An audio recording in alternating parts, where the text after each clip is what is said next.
ഇതാണ് മുമ്പത്തെ ഒരു വീഡിയോയിൽ ഞാൻ കാണിച്ച 2025 എൻ്റെ ജേർണൽ ഡയറി.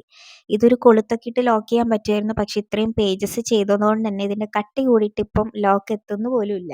ഒരു ഫുൾ വർഷത്തേക്ക് ഒരു ഡയറി, അതാണ് എൻ്റെ കണക്ക്. അതുകൊണ്ട് തന്നെ ഈ ഒരൊറ്റ ഡയറിയിലാണ് എൻ്റെ എല്ലാ ജങ്ക് ജേർണലിങ്ങും, മെമ്മറീസ് എഴുതുന്നതും, ഡൂഡിലിംഗ് ചെയ്യുന്നതും എല്ലാതും.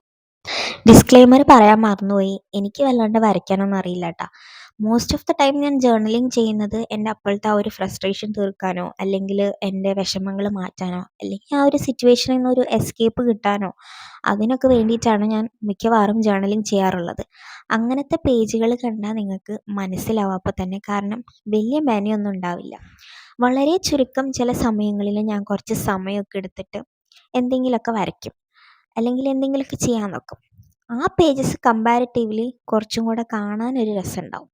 ചുരുക്കി പറഞ്ഞാൽ എൻ്റെ ഒരു ഡയറി എന്ന് തന്നെ വേണമെങ്കിൽ പറയാം ജേർണൽ. പക്ഷേ വളരെ പേഴ്സണൽ ആയിട്ടുള്ള കാര്യങ്ങളൊന്നും ഞാനിതിൽ എഴുതാറില്ല. കാരണം ഈ സാധനം എപ്പോൾ വേണമെങ്കിലും ആര് വേണമെങ്കിലും എടുത്ത് തുറന്നു നോക്കാവുന്നതേ ഉള്ളൂ. ജേർണലിങ്ങിൻ്റെ ബെസ്റ്റ് പാർട്ടായിട്ട് എനിക്ക് പേഴ്സണലി തോന്നിയൊരു കാര്യം എന്താണെന്ന് വെച്ചാൽ, കുറച്ച് വർഷങ്ങൾ കഴിഞ്ഞ് ഈ പേജുകളൊക്കെ മറിച്ച് നോക്കുമ്പോൾ കിട്ടുന്നൊരു ഫീലുണ്ട്. നമ്മുടെ ഓരോ മെമ്മറീസൊക്കെ തലയിൽ കൂടെ ഇങ്ങനെ ഓടി വരും. പിന്നെ ഞാനെപ്പോഴും എ ലെറ്റർ ടു മൈസെൽഫ് എന്ന് പറഞ്ഞിട്ട് ഒരു പേജ് ഒഴിച്ചിടാറുണ്ട്. എനിക്ക് തന്നെ വർഷങ്ങൾക്ക് ശേഷം വായിക്കാൻ വേണ്ടിയിട്ട് ഒരു ലെറ്റർ എഴുതി വെച്ചിട്ടുണ്ടാവും. ആ ലെറ്ററൊക്കെ എടുത്ത് വായിച്ച് നോക്കുമ്പോൾ കിട്ടുന്ന ഒരു ഫീലുണ്ട്, എൻ്റെ മോനെ, അത് എക്സ്പീരിയൻസ് ചെയ്തിട്ടുള്ളവർക്കേ അറിയാൻ പറ്റുള്ളൂ. പലരും ചിന്തിക്കുന്നുണ്ടാവും, നമ്മൾ തന്നെ എഴുതിയ ലെറ്റർ അല്ലേ, നമുക്ക് തന്നെ അറിഞ്ഞൂടെ എന്താന്നുള്ളത്.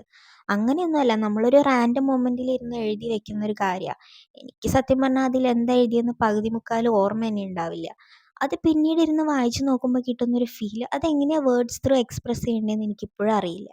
പിന്നെ ഒരു ബോർഡിംഗ് പാസ് പോലും വെറുതെ വിടാണ്ട് ഞാൻ ഇതിൽ ഒട്ടിച്ച് വെച്ചിട്ടുണ്ടാവും. അതൊക്കെ പിന്നീട് എടുത്ത് നോക്കുമ്പം ഓരോ മെമ്മറീസൊക്കെ വരുമ്പം അതൊരു ഡിഫറെൻറ്റ് എക്സ്പീരിയൻസ് ആണ്.